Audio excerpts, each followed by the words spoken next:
2024 के विधानसभा चुनाव में हरियाणा में सत्ता अपने हाथों में आने के सपने देख रहा हुड्डा परिवार हाईकमान को लेकर संदेह के हालात में है।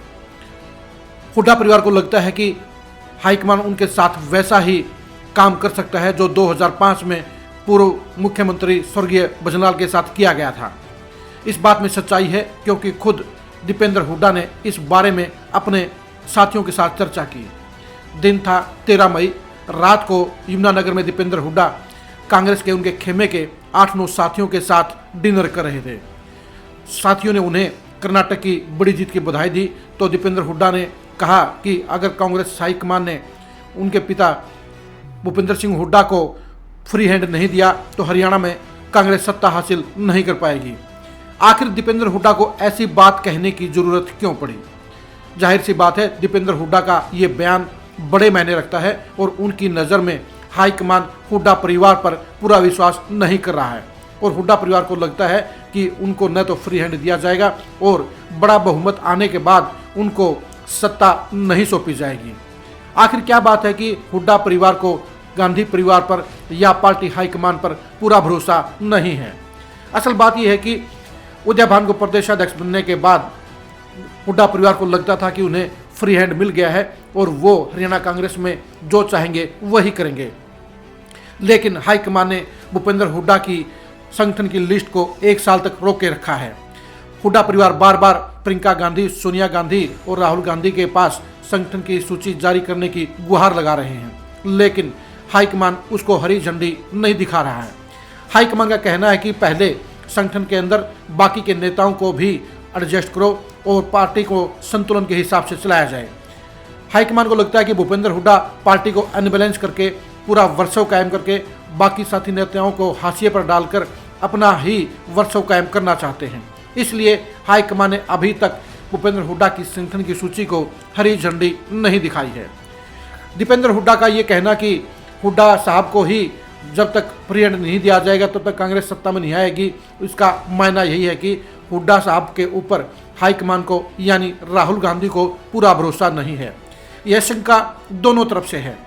हाईकमान को लगता है कि भूपेंद्र हुड्डा ने कांग्रेस को हाईजैक कर रखा है और उन्होंने पिछले 9 साल से वो लगातार सत्ता से बाहर होने के बावजूद कांग्रेस के संगठन को नहीं चलने दे रहे हैं। पहले अशोक तंवर और उसके बाद कुमारी शैलजा के साथ भूपेंद्र हुड्डा ने बिल्कुल भी कोऑर्डिनेशन नहीं किया, जिसके चलते वो दोनों ही प्रदेशाध्यक्ष संगठन को खड़ा नहीं कर पाए। अब वही काम भूपेंद्र हुड्डा के साथ हो रहा है।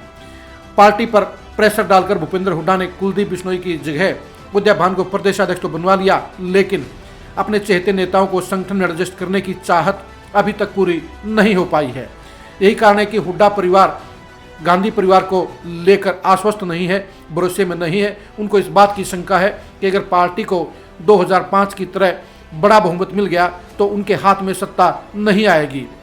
यही कारण है कि दीपेंद्र हुड्डा की टीस यमुनानगर में बाहर आ गई। यमुनानगर में जिस तरह से दीपेंद्र हुड्डा ने हाईकमान को शंकाओं के घेरे में रखा है, उससे यह जाहिर हो गया है कि कहीं न कहीं हाईकमान और हुड्डा परिवार के बीच अंतर की खाई है, विरोध की खाई है और विचारों की खाई है। इसी वजह से 1 साल से संगठन की सूची अटकी पड़ी है। पूरे देश के इतिहास में कांग्रेस के दृष्टि से हरियाणा एकमात्र इकलौता ऐसा प्रदेश है जहां 9 साल से संगठन नहीं बना है और उसके चलते पार्टी का संगठन पूरी तरह से बिखरा पड़ा है। भूपेंद्र हुड्डा उदय भान को प्रदेशाध्यक्ष बनाने के बाद यह उम्मीद कर रहे थे कि उनके हाथ में पूरी कांग्रेस की डोरी आ गई है, कमांड आ गई है और वो ड्राइविंग सीट पर बैठकर अपनी मनमर्जी से हरियाणा कांग्रेस को चलाएंगे।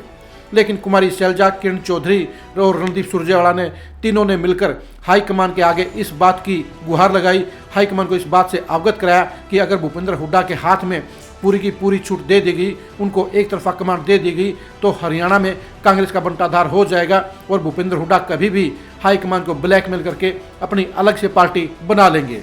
यही कारण है कि हाईकमान ने भूपेंद्र हुड्डा की संगठन की सूची को अब तक मंजूरी नहीं दी है।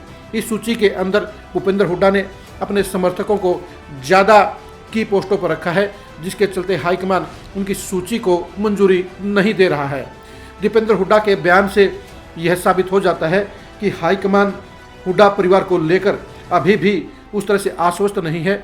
जिसकी हुड्डा परिवार उम्मीद कर रहा था।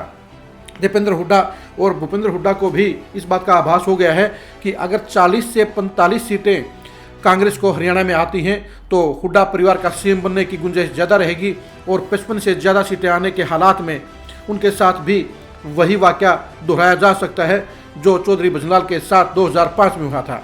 यही कारण है कि फील्ड में आपको हुड्डा परिवार ज़्यादा मेहनत करता हुआ नजर नहीं आएगा। हुड्डा परिवार बीजेपी के प्रेशर में जनता से जुड़े मुद्दों को लेकर सड़क पर संघर्ष करता हुआ एक भी दिन नजर नहीं आया है। सिर्फ बैठ के अपने साथी नेताओं के कार्यक्रम और प्रेस नोट की पॉलिटिक्स के अलावा हुड्डा परिवार ज़्यादा मारामारी नहीं कर रहा है। यही कारण है कि हुड्डा परिवार लगातार इस कोशिश में है कि पार्टी को बड़ा बहुमत ना मिले। लेकिन अगर कर्नाटक की तरह हरियाणा में भी जनता ने 2024 में कांग्रेस को बम्पर बहुमत दे दिया तो उन हालात में हुड्डा परिवार की रणनीति और सपने दोनों ही चकनाचूर हो सकते हैं, क्योंकि हुड्डा परिवार को लेकर खासतौर पर भूपेंद्र हुड्डा को लेकर राहुल गांधी बिल्कुल भी संतुष्ट नहीं है। राहुल गांधी भूपेंद्र हुड्डा के अड़ियल रवैये के कारण कई बार अपनी नाराजगी जाहिर कर चुके हैं और एक साल से पार्टी का संगठन का नहीं बनना इस बात का सबूत है कि राहुल गांधी के कारण ही हरियाणा में संगठन सूची नहीं बन रही है, क्योंकि राहुल गांधी के अनुसार बैलेंसिंग सूची नहीं बनाई गई है। और यही कारण है कि हरियाणा के बाकी नेताओं की सिफारिश पर, बाकी नेताओं के आंकड़े पर के बलबूते पर ही हाईकमान ने हरियाणा कांग्रेस की संगठन की सूची रोकी हुई है।